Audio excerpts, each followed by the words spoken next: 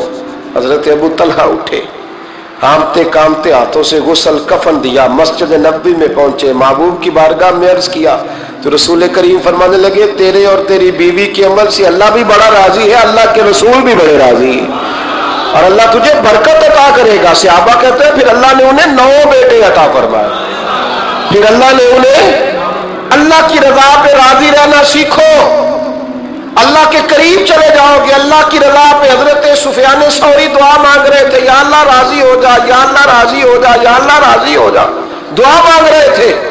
Be be Rabia بصری پردے کے پیچھے بیٹھی تھی، جب دعا لمبی ہو گئی تو کہنے لگی سفیان بس کر، کوئی اگلا لفظ بھی بول، بس کر۔